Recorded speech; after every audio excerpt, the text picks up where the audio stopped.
host, please, you have the floor for the next topic on the agenda. Thank you. Okay, thank you very much. I'll take the reports from my team. Taking into account all that was shared here today, we reach the following conclusion. 1, that the unitary constitution of Nigeria is the tap from which the failures and dysfunctions of Nigeria, as well as the woes and mysteries of Nigeria, follow, including corruption, impunity, insecurity, economic freefall, mass poverty, unemployment, agitations, infrastructural decay, serial electoral malfeasance, mass hopelessness, and disillusionment. 2, that the solution to Nigeria is the wholesale decommissioning of the 1999 Constitution, not amendments or forms of legislative action just as South Africa apartheid constitution was jettisoned and decommissioned from 1990 to 1994. 3, that the mechanism for taking down the 1999 Constitution is the immediate shutting down of preparations for further national elections under that Constitution as a mark of our rejection of that Constitution, since election is the mechanism by which the life of the Constitution is renewed every 4 years. And since the winner of the election must swear to and govern by that Constitution, the election shutdown referred to here is not an election boycott. Number 4, that the action required now to trigger the election shutdown that will precipitate the decommissioning of the 1999 Constitution is to demand immediately in 2024 the initiation of a transition process to renegotiate and rework the fundamentally flawed basis of Nigeria in place of another round of election in 2027 under the 1999 Constitution.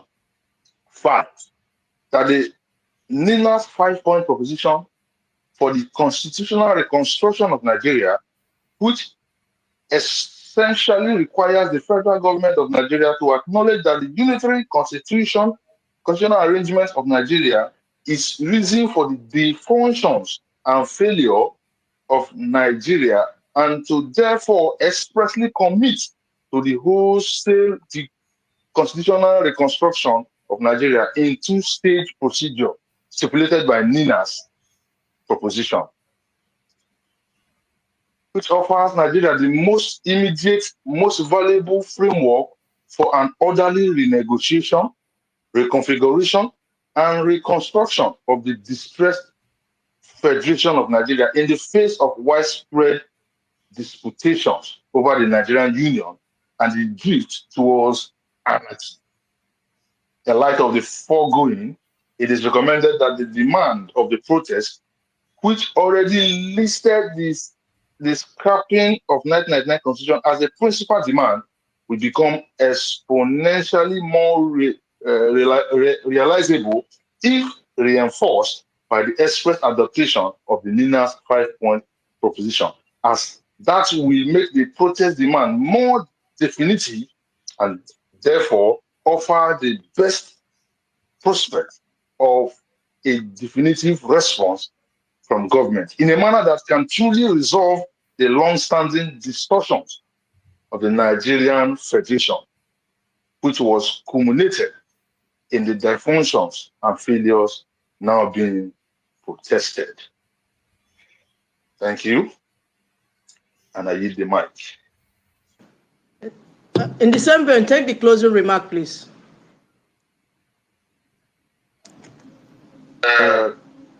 The closing remark, in closing, we have heard all that leaders have said. There is no doubt in our mind on the way forward for Nigeria. The only solution, definitive solution for that is immediate definitive solution for Nigeria is to go after the 1999 Constitution. That's enough, and that alone is enough as a demand, because within that demand are all other demands that we are looking at. And so let us be prepared. Let us also share these things, because the record will be available. After this meeting, the record will be available for as long as it will be. So for those who are not able to come, maybe because of one or two reasons, share it to them. Let the message continue to spread, so that we can be aware and be informed. Because we're moving in ignorance. I've stated that anger is not a strategy. Going out, gallivanting the place is not a strategy. It only gives the government more opportunity to commit mayhem, because they will tell you that they are keeping law and order. But when you come with questioning the foundation upon which they stand, you can begin to tackle them effectively. Let us rise up with this information. Let's not be selfish with it. Let us reach out to our friends, loved ones, because everybody's in danger, whether home and abroad. I think with that being said, I will thank you very much for coming and for being a part of this meeting. We'll have this meeting subsequently more times, so that we'll continue to inform Nigerians. And so, thank you very much. I yield the mic.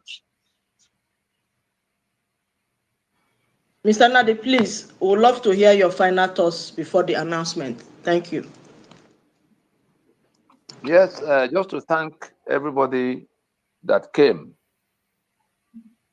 The only thing I will reemphasize is that aspect of where a definitive demand will compel a definitive answer.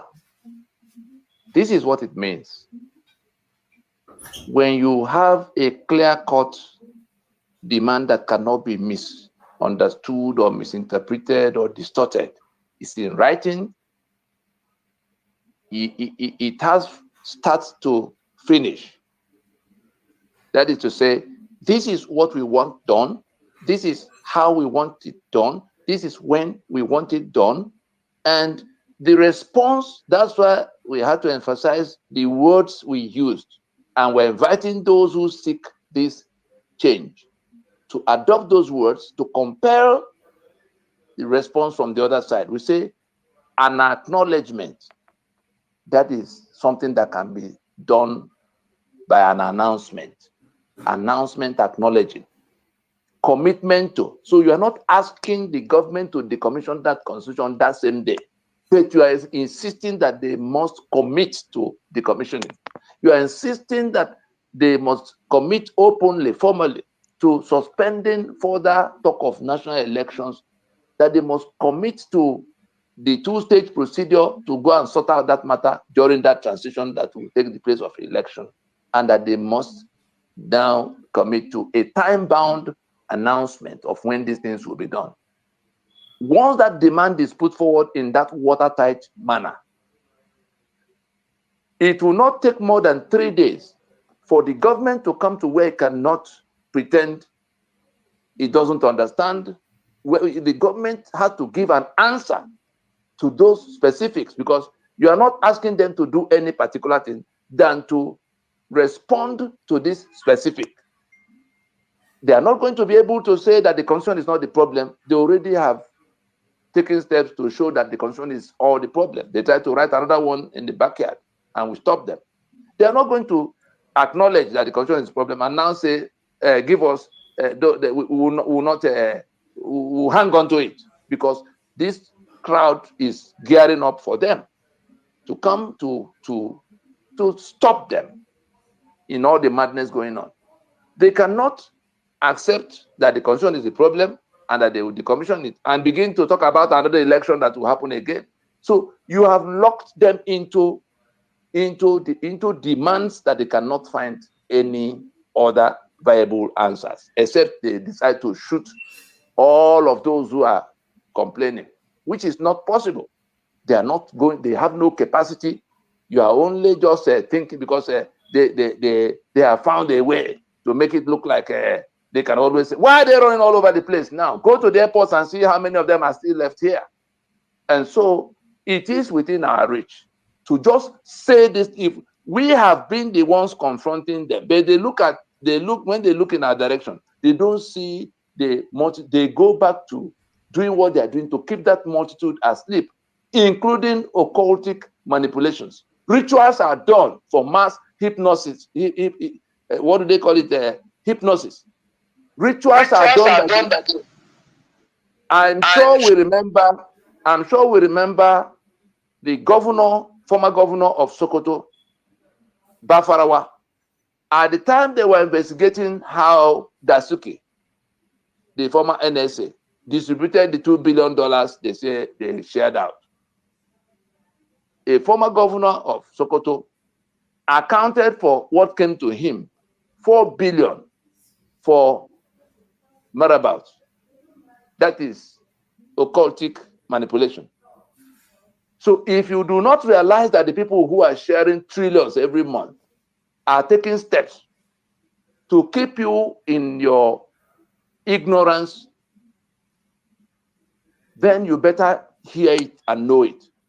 That's part of what they're doing, apart from removing history and civic studies and all kinds of things, and getting the church leaders to block you from hearing anything, and getting the media to block this information from getting on their major platforms, and getting the political parties to drag you to political parties, to elections every 4 years.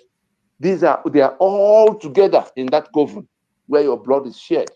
And so definitive demand, that is why we say defining the change we seek and distilling the demands that will deliver that outcome. They dare not, that is the protection.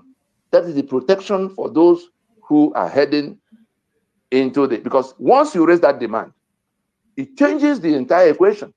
And it does not take anything from you to say the correct thing that disarms your enemy. Every other thing you say gives them a podium to stand, to shoot at you, to contain you, to divide you, to throw money at you, throw intimidation at others. And so they can't find any answers, any other answers to these 5 points if that is what you adopt as your demand. And it's reduced to one. We want this constitution out. We want transition immediately so that we can go and rework the unworkable unitary constitution that has brought Nigeria to all of its catastrophes. I'll stop here.